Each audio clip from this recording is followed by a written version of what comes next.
College admissions can be incredibly stressful, and many people actually ask me for advice on how to approach the admissions for Addictology, which is a study program I did. So I finally decided to make this into a video. And yes, a lot of things I will be saying in this video is pretty specific to the study program I did, but you can still take some inspiration. At the beginning of the video, I want to say that I can mainly speak about my own experience, and the admissions I did were in 2017, so it can be a bit outdated and things might have changed since then. And of course, when preparing this video, I checked the conditions they have now on the web, but you should definitely check for yourself and see what's relevant for your year or your program.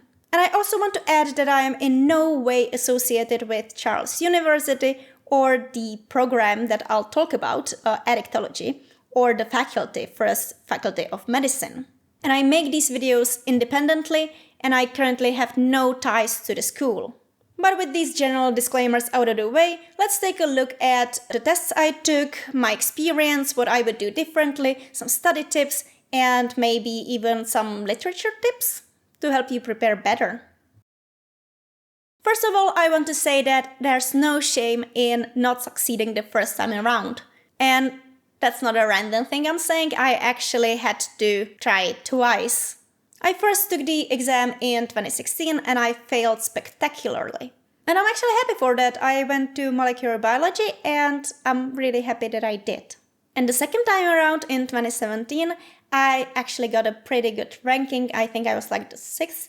And there are plenty of reasons why you might not be accepted, but there's really just one reason, right?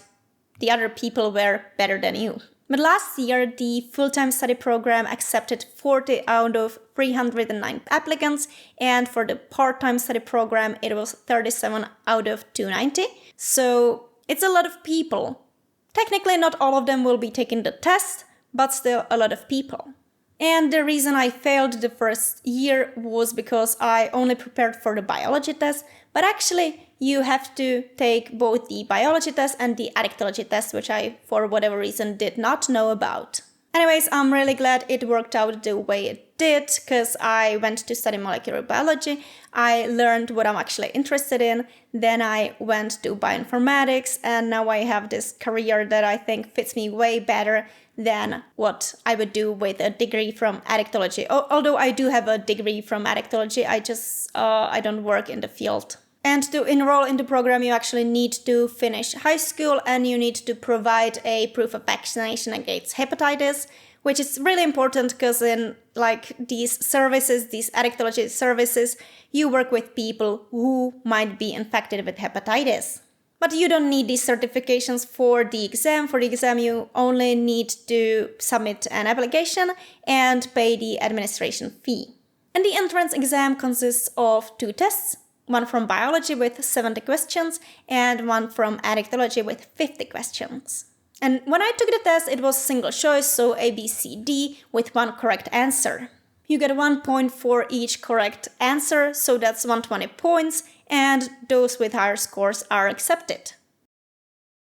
The good, or the bad, depending on how you see it, news is that you don't really need to understand anything for the test. It doesn't test any comprehension or connections between concepts at all, it just tests memory. And the First Faculty of Medicine actually sells these questions. It's those books that have the questions you'll have on the test. And for Addictology, you need to prepare for both biology and addictology. And I even found that Charles University published the biology model questions from 2015 on its website here. And at the beginning, they even recommend some literature, and I can definitely vouch for Cottagecore, which is a great book about human biology and genetics. And other books in the series I can recommend is Biology of the Cell, which is also great. And the areas you need to prepare for include cell biology, genetics, human biology, human pathogens and diseases, zoology, botany, mycology, and ecology. And this is all at the level of high school education. So yes, even though you're applying to medical faculty, you'll get questions from a variety of fields, including plants, mosses, fungi, and animals. And But yes, you will not need to know anything about mosses ever again, but you will need to know for this test. So learn it. Okay, so the book is split into chapters, and then in each chapter you have the questions, and then at the end of the chapter you have the correct answers. And how to prepare for this kind of test is pretty individual, but I can tell you what helped me and how I study for such tests, and I have two main methods. First of all, I remember everything I write. So I just took the book, wrote down the questions, wrote down the answers, highlighted it, and memorized it. And the second method I used was actually Memrise, and I'm not sure if it's possible with Memrise in its current state, because I got some emails about updates, but you just need any kind of service that allows you to create your own tests and then tests you. So for this part, I just wrote the questions into Memrise, connected them with the correct answers, and then I got tested in a single choice test. And you actually need to do the setup on your computer, but then you get tested on your phone. And it's a great way to get tested literally anywhere. And I got really good results from combining these methods. And when I took the final test, I didn't actually have to think about the answers. I saw the question, I knew the answer, I was really ready. I wanted to get in, and I studied hard, and I knew the answers. There was no doubt in my mind.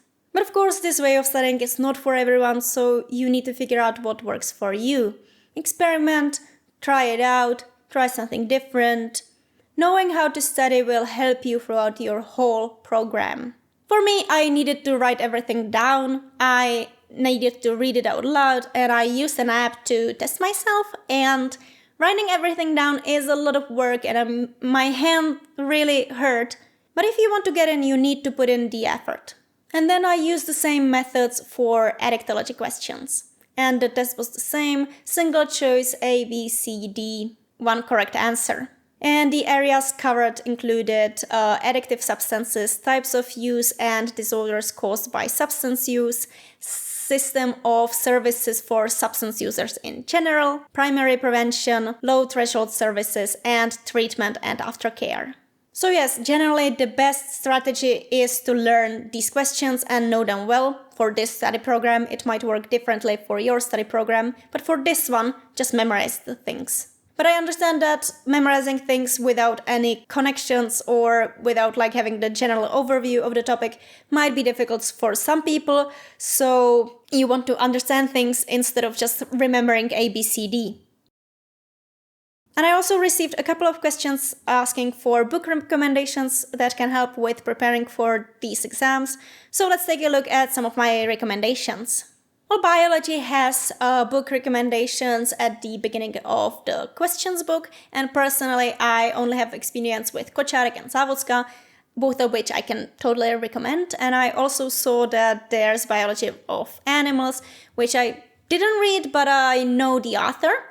He taught at my other program, Molecular Biology, and I read some of his other books, and he was really good. You get this understanding of what's important, and you really get the basics down.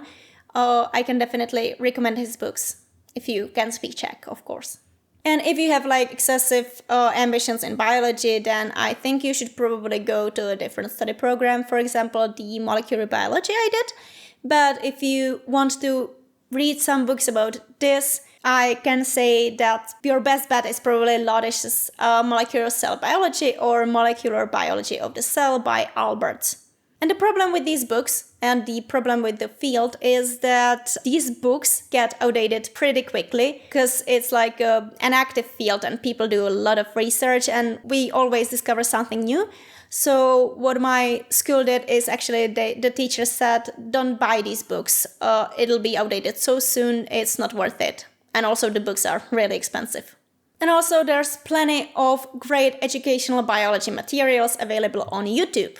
I even prepared for most of my bachelor's degree exams in molecular biology from YouTube videos, and I passed. And if I think of any more books, I'll write them in the comments, but personally, I ended up studying more from the internet and lectures than from books. And if you have any great book recommendations, I would love to see them in the comments. Thanks. And again, for Addictology, for the test, the important thing is to memorize the questions. But if you do want to read something about biology, The first book that comes to mind is definitely Clinical Addictology by Kalina and colleagues. And the book is also quite expensive, and it's sort of like this Addictology Bible. And again, it's a bit too much for the entrance exam, but it can come in handy during your studies and especially for the final exam. And it was written by these local Czech addictologists. Many of them you can actually meet teaching at the faculty. But as I said, if you want to know about drugs in the Czech Republic, have the money and think you'll benefit from the book, even if you don't get accepted into the program, go ahead, buy it, read it. It's good, but I just think the investment is pretty big and insignificant for the exam. And I actually created a playlist where I review addictology-related books. At the time of recording this video, it has 2 books, but I'll work on more. For example, one of you recommended The Biology of Desire, and I am halfway through, so once I finish it, I'll make a review. And again, if you have any good tips, I'll love to read them. And before I wrap up this video, I want to quickly add some tips that are more general. And of course, these are things that are pretty easy to give advice on, but really hard to do. So it's something you have to find for yourself. First of all, and this is incredibly important for life, find what works for you. And you can find tons of tips online on how to study, but don't be afraid to try different methods and experiment until you discover what works for you personally. And many people will give you pretty bad advice. For example, if I listened to everyone who said, you need to study consistently and cramming last minute doesn't work, I wouldn't do anything. It might be a better approach, but it didn't work for me and I am physically unable to function like that. So I did study last minute, I did study the night before, and I did study into the night and did not wake up early to study, and it worked for me. And I know that typologically, this kind of people, the people who prefer to work later in the day, they're pretty judged. If you don't wake up early, that's really lazy of you, but doesn't really matter when you do the work. It doesn't. So don't listen to these people. So don't listen to these people if it works for you. And don't listen to me. Try what works for you. Is it better for you to study in the morning or at night? Do you need to read the material? Do you need to repeat it? Do you need to write everything down? I had great results with writing down everything by hand, and even though it meant I had to write a lot, it just worked for me. Find out what works for you and don't get discouraged by others saying that it doesn't work. It doesn't matter what they think. And my second glorious advice is try not to be so nervous. I know this is the best advice ever. It's so useless. And the problem with nerves is that at certain level it can be helpful. It can help you act, it can motivate you to work on things, right? But then you reach this threshold and you're too stressed to do anything. And the issue is that you can't just think, oh, I won't be as stressed anymore. You kind of need to grow into it. And I don't really have any great advice for you. I can tell you a little story about what helped me, but for you, it will be something else. So I used to suffer from anxiety a lot. I had this terrible choking anxiety, I couldn't breathe, and I had the worst panic attacks. And then, when I was preparing for my final exams for my bachelor's degree in molecular biology, I spent weeks just getting up, studying, and stressing out, smoking, and not eating. I also cried all day long. And then 3 days before the exam, something broke in me and I just couldn't go on anymore. And I was like, I have this weird feeling in my chest. Is it a heart attack?